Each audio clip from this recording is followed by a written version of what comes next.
Olá pessoal, tudo bem? Demorei de vir, né? Mas estou aqui, eu estava esperando essa figura ilustríssima que está aqui do meu lado, né? O nosso querido, o nosso amado Babalorixá Odesse. Quem és tu? Vamos lá, eu sou o pai Odesse Domingues, já a tradução do nome Yorubá, né, para pai, atuando em políticas públicas para os povos de matriz africana. Sou coordenador de articulação política do Estado de São Paulo para os povos tradicionais de matriz africana e estamos aqui para conversar, brincar, discutir, debater e aprender. Muito bem, né? Bom, a gente já sabe aí um pedacinho só da vida do Babalorixá. Posso chamar de Baba? Pode. Baba Odesse é melhor, eu tenho a língua presa, né? Enfim, vamos falar do nosso tema. Qual é o nosso tema, gente? Qual que é o nosso tema? Os povos de matriz africana. Desconhecido, né? Bom, vamos lá, vamos retomar a nossa história. Nós temos aí, até 1500, os povos nativos brasileiros. A gente já vinha falado no primeiro vídeo que eram vários povos, mais de 1.100 jeitos de falar. Quer dizer que havia mais de 1.100 povos ali dentro dessa grande nação. A partir do meio do ano de 1500, chegam ao Brasil os povos nativos africanos, negros nativos africanos. Quem são esses povos? Consideramos, hoje no Brasil é considerado povo tradicional, originários dos índios, né? O que chamamos de índios, os ciganos e os povos tradicionais de matriz africana. A Lei 6040 determina quem são esses povos e são os escravizados ou designados como escravizados de África, em várias regiões de África, e as mais predominantes no Brasil ficaram os povos Banto, que são os primeiros a chegar, os primeiros a serem trazidos, a região Angola, Congo, Quênia, Zimbábue, aquela região próxima, e predominantemente chamados de Reino do Congo na época. Em seguida chegam os povos chamados no Brasil de Jejes, mas a denominação original e correta, o povo Fon ou Euefon, de linguagem Fon, Fonbé, esse povo da costa da Mina, do antigo Daomé, atual Benin, e quase ao finalzinho desse processo chegam os povos Yorubás, região da Nigéria, parte do Benin e parte do Togo. Muito bom. Diz uma coisa, olha, a pergunta, por que chegou primeiro o pessoal aí, o povo Banto? Por que os escravizados, os eleitos escravizados, nesse início aí, foram aí o povo Banto? Por quê? Facilidade de aproximação com os portugueses. Os portugueses conseguiram uma aproximação de interesses financeiros com o Reino do Congo, procurando desestabilizar este reino, que era um grande império na época, um império poderosíssimo, respeitado em todos os lugares, e de uma territorialidade muito imensa.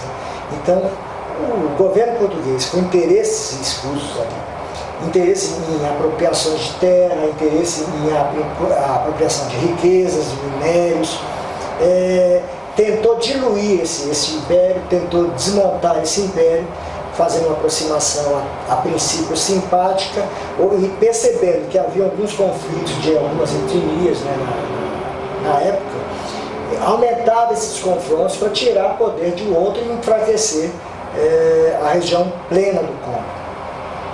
Essa aproximação fez com que eles percebessem essa condição de escravização do negro a partir dali. Por isso foram os primeiros. Então havia uma vulnerabilidade, né, numa questão de conflitos internos. Sim. Na região Banto da África. Sim. Não só a vulnerabilidade por conflitos internos, mas o governo português soube aproveitar bem isso, né? Com as cruzadas, soube aproveitar com a condição de catequização dos povos africanos e de exploração. Exploração, né? Mesmo. Como o Império do Congo era muito eficiente em agricultura, em negócios, né? Em transações comerciais, o governo português queria entender qual era esse processo, queria essa aproximação, primeiro, para se aproveitar do conhecimento que havia da agricultura, para estabelecer nas suas colônias um melhor trabalho e de mais eficácia de produção agrícola. Para isso, eles teriam que aprender com esse povo.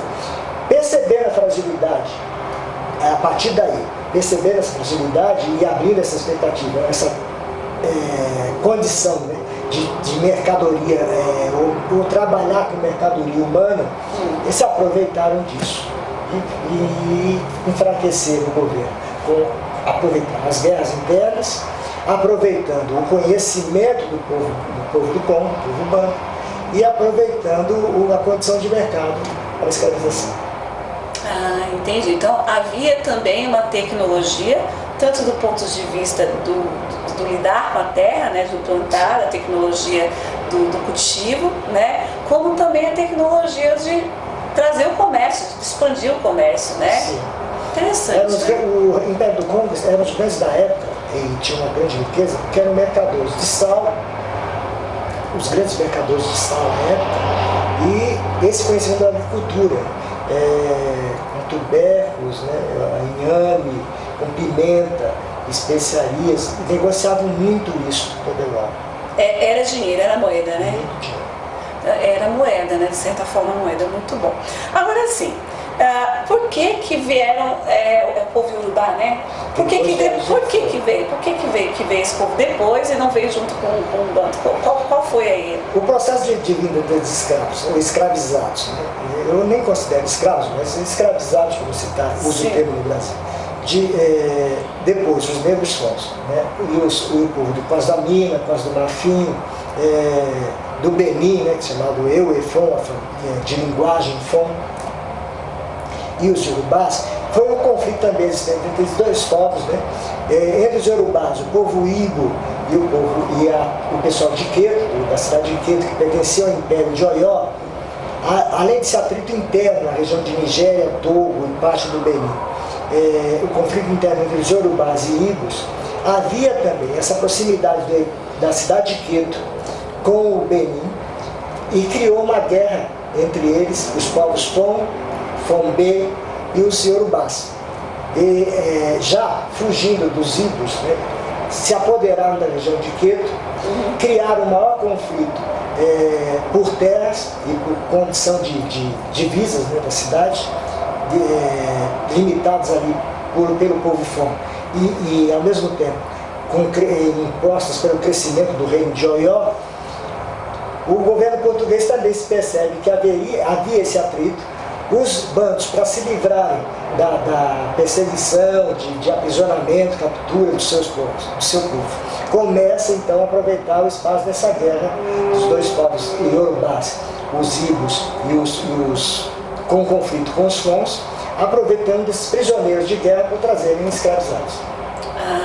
Então vieram os Urubás depois por uma questão dessa questão da segregação dentro da própria África mesmo, né? Inclusive isso foi aproveitado e é dito até hoje pelos historiadores como que a África, na própria África havia escravos e vendiam escravos. Sim. Que é uma deturpação do entendimento do termo escravo, né? Além de uma falta de percepção e do conceito africano de escravização. O escravo africano era como um talismã de guerra, né? Nesses conflitos tribais, o sobrevivente era poderoso, conseguiu sobreviver a uma guerra, conseguiu sobreviver a um conflito. Sendo poderoso, ele era talismã à família que o recepcionava, como um objeto ou uma garantia, né? Embora um mito, uma garantia de que aquela sorte que ele teve em sobreviver seria passada para toda a família. Sim. Né? E um respeito àquela vida que foi preservada, que continua existindo sem participar do conflito. Sim, sim. Agora sim, vamos lá. A gente está falando, fez um cenário da África. E agora, esse povo que chega, esses povos que chegam ao Brasil, como é que essa escravização, como que funciona esse processo de escravizados? O Brasil, eu digo que insiste em adotar o termo escravos ou escravizados de forma, de novo, deturpada e preconceituosa, né, para justificar uma atividade maligna, maliciosa, maldosa, tenta suavizar o termo, como se todos os lugares houvessem escravizados e escravos, então caberia o escravo no Brasil. Mas ele chega ao Brasil de forma coisificada, né, como uma ferramenta de trabalho, sim, como um patrimônio material, não como condição humana, como ser humano. E dentro disso, com a condição e conceitual africana de que o homem é livre e é uma divina faísca do ser criador, eles conseguem, através da religiosidade, né, e a vontade de liberdade, essa condição de viver em liberdade com aproximação da natureza, sentindo parte da natureza, não ser excluído ou excludente, né, mas parte integrada da natureza, participante efetivo da natureza, faz com que ele se encoraje e busque caminhos religiosos, né, que eu chamo de caminhos sagrados, muito mais do que religiosos, e caminhos de apropriação de território, entendimento do território, aproximação entre os seus, que faz com que surjam os trabalhadores de campo e de cidades em busca de pagamento de sua liberdade, a procura de formação de quilombos para que encontre, demonstre essa força de vontade, essa garra de ser livre e fazer parte da natureza, procurar ter dinheiro, condição de sobrevivência para encontrar sua família que é separada e para sobrevivência e compra na sua liberdade, né? E instituir padrões internos de entendimento de forma coletiva, como o processo conceitual africano, que um só não importa, o indivíduo só existe quando há uma coletividade. Sim. Incorporam-se todos os povos, estabelece uma padronização linguística, né, de mistura, de sincretismo linguístico com todos eles. Estabelecem aqui os bandos, estabelecem os quilombos, com um processo de guerra, já um processo que não nasce no Brasil, ele já existia em Luanda, em Angola, em Cambinda, no Congo, com regiões distritais formando como cidades, né, seriam cidades no termo original, banto, esses quilombos como meios de defesa. Então o quilombo, essa ideia de quilombo não é originária daqui? Não, ela é vendida como isto, mas não é. E na realidade é a formação de uma cidade e a força de proteção dessa cidade ou desse território em terras banto. Entendi. Que recebe o nome de quilombo. Sim. Né? E com K, não com Q. Que a linguagem é com K. Quilombo, sim. Sim. Né? E a partir daí, os outros povos, os povos e os iorubás, estabelecem a forma, para eles, mais conceitual, que é estabelecer a aliança com o sagrado, e formam o candomblé no Brasil, que é um culto, aí sim, exclusivo e nascedor no Brasil, né, que transforma ou sincretiza todas as linguagens conceituais de... Então o candomblé nasceu no Brasil? Sim. Sim. Só a forma de candomblé, de cultuar ancestrais, e cultuar todas as ancestralidades, né, de padrões diferentes, de conceitos diferentes, de culturas diferentes na África e cultos muito diferentes, num só local, com todos sincretizados e estabelecendo uma linguagem padrão para que todos pudessem entender. Aí surge o candomblé e só no Brasil. Ah, entendi. Vamos pensar assim, nosso público ele não tem talvez uma ideia do que é o sincretismo. Você poderia dar um exemplo aí dessa questão do sincretismo para o original candomblé? Como é? O sincretismo primitivo do candomblé se dá quando junta-se, por exemplo, a ancestralidade e culto e cultura dos povos bantus se misturam com os povos fons e os povos iorubás. Esse processo ocorre muito hoje no Brasil, conhecido como o candomblé queto, né? O candomblé Angola e o candomblé Jeje. Eles se mesclam entre esses povos. A forma de culto, os nomes utilizados, a linguagem utilizada, e esse sincretismo não só é uma mistura eficiente, forma um amálgama, né, de que você não consegue mais separar. E isso ocorre também a partir do século XVII, também com o sincretismo com o catolicismo. Surge o processo da Umbanda, o entendimento ou a explicação dos orixás relacionados a alguma imagem de santo católico, a uma forma católica de culto. Né? Isso é o sincretismo, é a formação de um grande bolo com a mistura de vários ingredientes de cada local, de cada localização, de cada povo, de cada forma de culto, de cada familiar ancestral, de cada formação de cada povo. Isso tudo misturado forma um grande bolo que é o candomblé no Brasil. Muito bom. Bom, então você já colocou aqui o Kikutu, né? Que é a questão desse sincretismo religioso para melhor explicar essa ancestralidade espiritual da espiritualidade africana, não é isso? É também um processo mal entendido, né? Por isso que eu combato a ideia de religião de matriz africana. Não é o combate no sentido da religiosidade, mas o combate ao termo.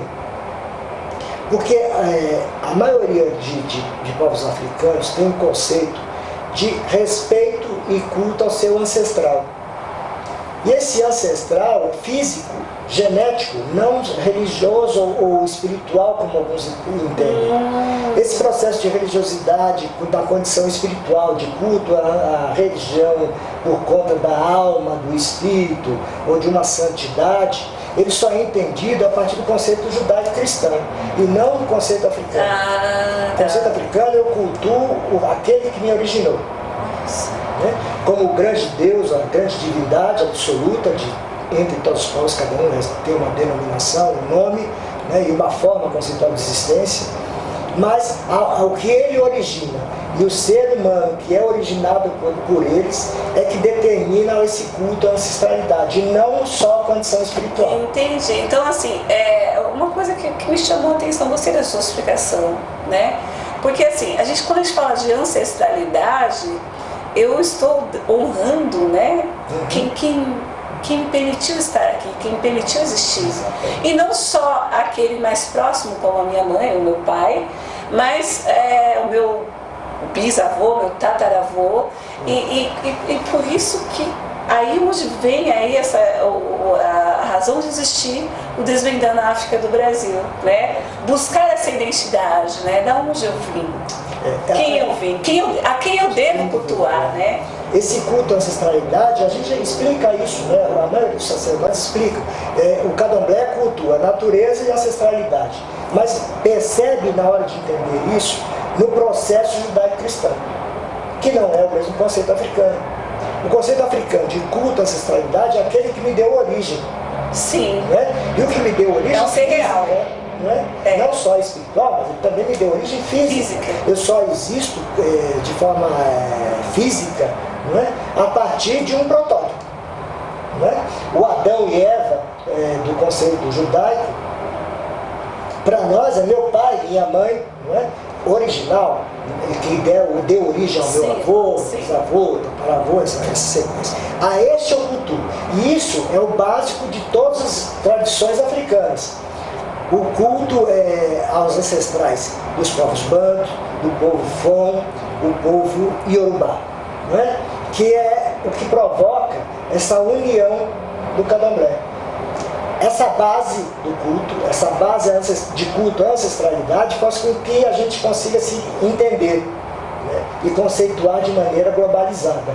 Mas, se a gente consegue separar isso, o entendimento de cada um dos povos, o culto é muito diferenciado um do outro. Então, assim, embora exista uma base conceitual comum, que é a questão da ancestralidade, né?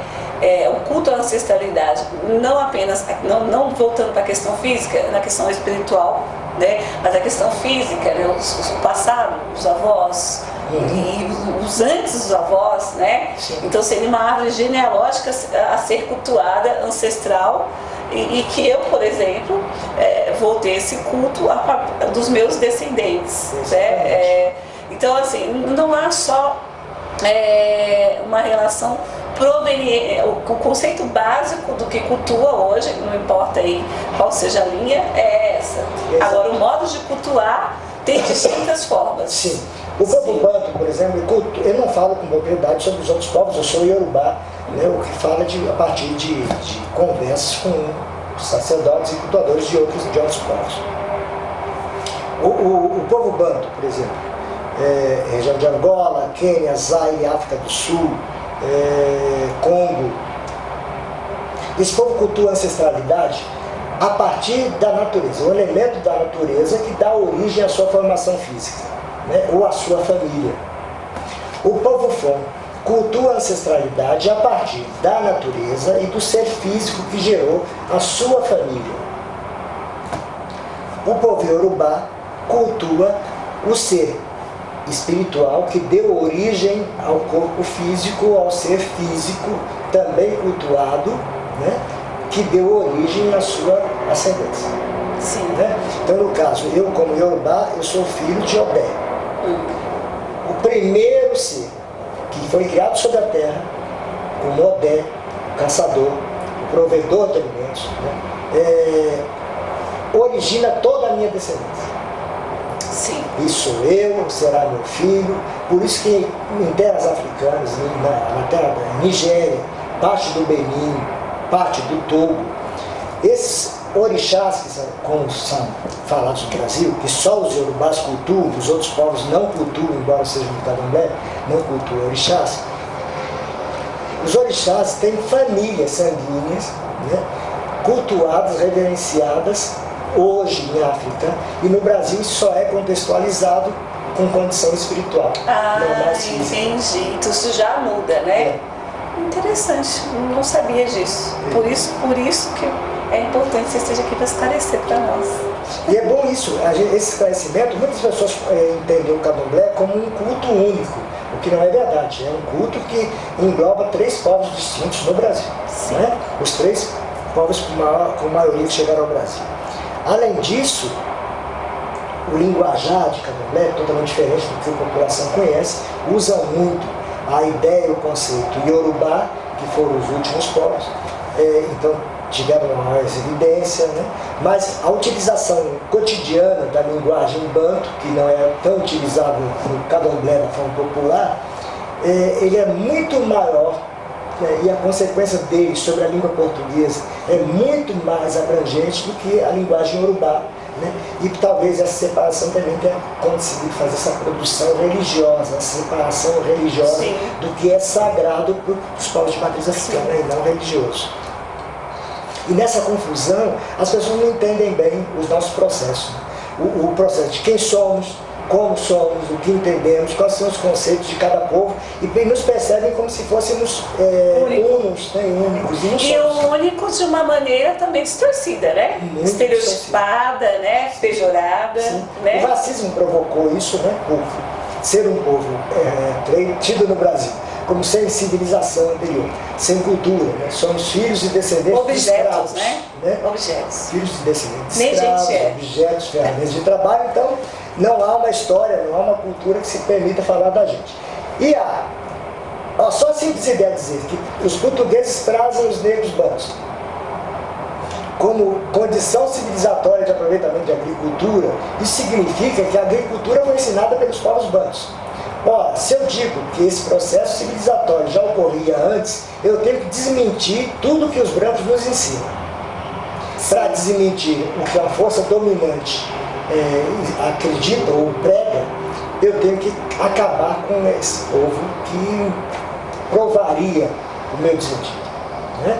Então, por isso o racismo, o preconceito não só pela cor, mas o preconceito pela história, né? Pela tradição, pelo processo civilizatório, pela espiritualidade, né? Pela espiritualidade. A reverência, né? Sim. Eu diria, não só pela espiritualidade, de uma forma simples como ela é entendida no conceito religioso. A espiritualidade como ela é entendida como o homem sendo um processo espiritual, um ser espiritual e um participante da natureza na sua condição mais plena, que é física, espiritual, de alma, de conteúdo, de entendimento e de participação. Muito bom, muito bom. O que a gente coloca aqui? Você colocou aí o conceito dos grupos de povo, que você trouxe, as línguas, né? O que cultuam, né? Quem eram os povos. O que é esse decreto 6040? Então, o decreto 6040, ele procura estabelecer no Brasil como uma padronização de quem são os povos. Né? Há dá para dizer, por conta dessa ideia religiosa, há uma separação de que o povo religioso não é um povo. Né? É só também uma deturpação do termo. Né? Não existe um povo religioso da maneira como entendemos. E para entender a separação entre povos e comunidades e direitos adquiridos aos povos, direitos estabelecidos às comunidades, haveria a condição principal do Brasil de poder trabalhar a legislação legitimando quem seriam povos tradicionais, a partir de uma incumbência dada pela ONU, estabelecer quem eram povos. Ora, para ser um povo é preciso ter uma visão de mundo, uma linguagem ou uma língua e um costume, uma tradição dentro de um processo civilizatório. Não cabe a religião, não cabem as comunidades, todos os três processos. Percebe-se então aí que o Brasil tem os povos indígenas que mantêm uma visão de mundo, um padrão conceitual e uma linguagem ou uma língua diferenciada dos outros. Os ciganos, que também fazem parte disso, que também mantêm os mesmos conceitos e padrões. E os africanos chegados ao Brasil. Eu costumo brincar que nós temos um fator a mais diferente de todos os outros, né, como os orientais. Nós temos uma marca na cor da pele. Né? Sim. O descendente do povo asiático não consegue se esconder, porque seu modo os entrega. Sim. O negro também não, porque não há nenhum outro lugar do mundo que tenha havido negros a não ser em África. Mas, legalmente, estabelece-se através dos conceitos universais de língua, repito, visão de mundo e conceitos civilizatórios. Esses três processos estabelecem quem são os povos e daí o decreto 6040 vem normatizar ou mostrar na legalidade que somos povos tradicionais como os índios e os ciganos. E mais fundamentalmente, povos tradicionais de matriz africana. Muito bom. Oi pessoal, tá vendo quanta cultura, quantas coisas a descobrir sobre a nossa identidade afrodescendente, sobre a nossa identidade africana, né? E hoje, para mim, é motivo de grande alegria trazer para vocês o Babalorixá Odesse, que é considerado uma autoridade, né? Uma pessoa, uma referência no que se trata de falar, de conhecer os povos, a cultura dos povos de matriz africana, né? Vocês vão ter mais para frente, nós vamos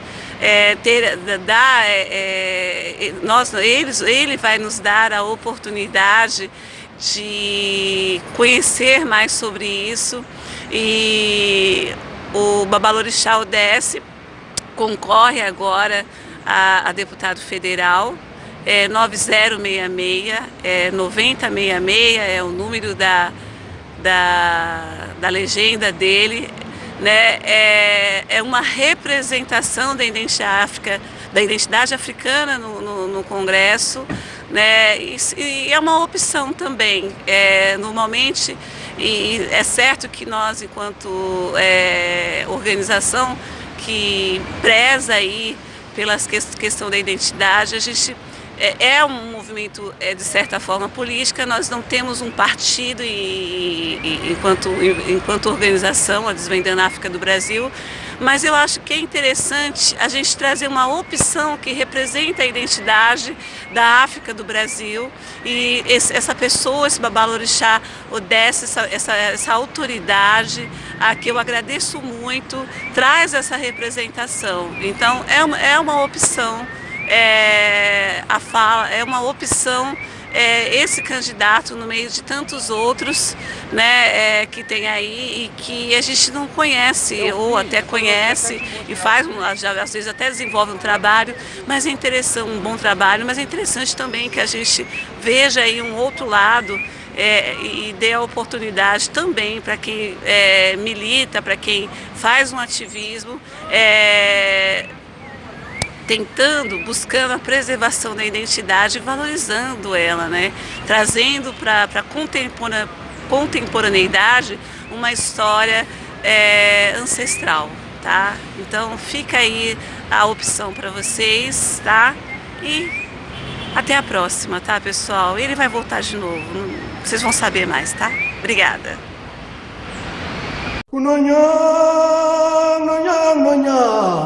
Asihamba Kwale Kulian Kabale Fela Kele Shema Mange Wensizwa Sele Hakuma Bale Kama Wese Kulu Konondo Petipu Aile Kulele Swelagete Baku Baku Zake